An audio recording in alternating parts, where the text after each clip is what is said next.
काली रात, तेज हवा, खिड़की पर बैठी चिड़िया। रामू पूरी रात सो नहीं पाया। उसके हाथ में वही पुराना धागा था जो छोटी चिड़िया के पैर में बंधा मिला था।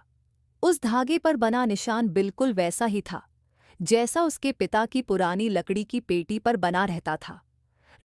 रामू बार बार सोच रहा था, ये निशान चिड़िया के पास कैसे आया? तभी बाहर से तेज हवा चलने लगी। खिड़की अचानक खुल गई। वही छोटी चिड़िया कमरे के अंदर आ गई। वह जोर जोर से चहचहाने लगी और बार बार दरवाजे की तरफ देखने लगी, जैसे वह रामू को कहीं बुला रही हो। रामू तुरंत घर के कोने में रखी अपने पिता की पुरानी पेटी खोलता है। उसमें पुराने कपड़े, कुछ सूखे बीज और एक फटी हुई डायरी होती है। डायरी के पहले पन्ने पर लिखा था, अगर कभी बरगद खतरे में पड़े तो समझ लेना गांव पर बड़ा संकट आने वाला है। रामू के हाथ कांपने लगे। वह जल्दी जल्दी पन्ने पलटने लगा। अचानक उसे एक तस्वीर मिली। तस्वीर में उसके पिता उसी बरगद के नीचे खड़े थे और उनके कंधों पर सैकड़ों चिड़ियां बैठी थीं।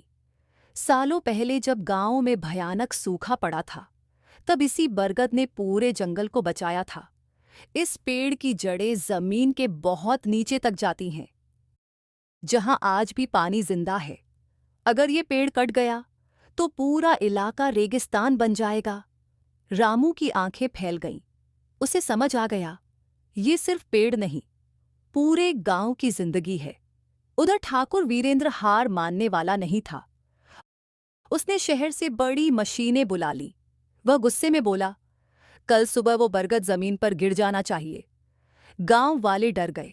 कुछ लोग लालच में ठाकुर का साथ देने लगे। एक आदमी बोला, अगर फैक्ट्री बनेगी तो हमें पैसे मिलेंगे। गांव दो हिस्सों में बंटने लगा। उस रात रामू अकेला बरगद के पास गया। चारों तरफ अंधेरा था। अचानक पेड़ के पीछे से हल्की रोशनी दिखाई दी। रामू धीरे धीरे आगे बढ़ा। तभी उसे किसी के रोने की आवाज सुनाई दी। वह घबरा गया, लेकिन वहां कोई इंसान नहीं था, सिर्फ हवा में हिलते पेड़ और हजारों चिड़ियों की आवाज। तभी जमीन हल्की कांपने लगी।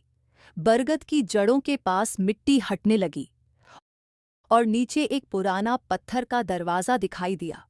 रामू हैरान रह गया। रामू धीरे धीरे नीचे उतरता है। नीचे एक बहुत पुराना तहखाना था। दीवारों पर पुराने निशान बने थे। बीच में पत्थर पर लिखा था, जो प्रकृति की रक्षा करेगा, प्रकृति उसकी रक्षा करेगी। तभी रामू को एक पुराना नक्शा मिला।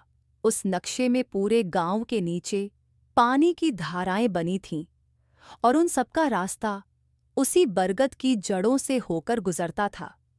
रामू समझ गया, अगर पेड़ कट गया तो पानी हमेशा के लिए खत्म हो जाएगा। अगली सुबह रामू गांव वालों को सब सच बताने पहुंचा, लेकिन ठाकुर पहले ही चाल चल चुका था। उसने लोगों से झूठ बोल दिया। रामू पागल हो चुका है। वो गांव को आगे बढ़ने नहीं देना चाहता। कुछ लोग रामू पर शक करने लगे। रामू दुखी हो गया। उसी समय वही छोटी चिड़िया उड़कर आई और ठाकुर की जेब से एक कागज खींचकर नीचे गिरा दिया। कागज देखकर सब चौंक गए। वो फैक्ट्री का नक्शा था और उसमें लिखा था, फैक्ट्री बनने के बाद पूरा जंगल काट दिया जाएगा। अब गांव वालों को सच्चाई समझ आ गई। ठाकुर गुस्से से पागल हो गया। रात में उसने अपने आदमियों से कहा, अगर पेड़ नहीं कट सकता तो इसे जला दो। आधी रात बरगद में आग लगा दी गई। पूरा आसमान लाल हो गया। चिड़ियां जोर जोर से चीखने लगीं। गांव वाले डरकर बाहर निकल आए। रामू आग की तरफ भागा। वह चिल्लाया, पानी लाओ जल्दी। तभी अचानक सैकड़ों चिड़ियां तालाब की तरफ उड़ने लगीं। वे अपनी चोंच और पंखों से पानी लाकर आग पर गिराने लगीं। बच्चे भी बाल्टियां लेकर दौड़ पड़े। पूरा गांव मिलकर आग बुझाने लगा। आखिरकार आग बुझ गई, लेकिन बरगद का एक बड़ा हिस्सा जल चुका था। रामू घुटनों पर बैठ गया। उसकी आंखों से आंसू बहने लगे। सुबह होने लगी। धुएं के बीच बरगद के तने में अचानक एक चमक दिखाई दी। धीरे धीरे पेड़ का जला हुआ हिस्सा टूटने लगा और अंदर से एक पुराना लकड़ी का दरवाजा नजर आया। रामू कांपती आवाज में बोला, इस पेड़ के अंदर क्या छुपा है? तभी वही बूढ़ा साधु फिर दिखाई देता है। वह मुस्कुराकर कहता है, जिस सच को तुम्हारे पिता छुपाकर गए थे, अब उसे जानने का समय आ गया है। कुछ रहस्य पेड़ों की जड़ों में दफन होते हैं और कुछ सच पीढ़ियों बाद बाहर आते हैं। क्या बरगद के अंदर सच में कोई रहस्य छुपा है? रामू के पिता आखिर क्या छुपाकर गए थे और ठाकुर अब अगली कौन सी खतरनाक चाल चलेगा? कहानी अब अपने सबसे खतरनाक मोड़ पर पहुंच चुकी है। भाग 5 में देखिए इसके आगे की कहानी।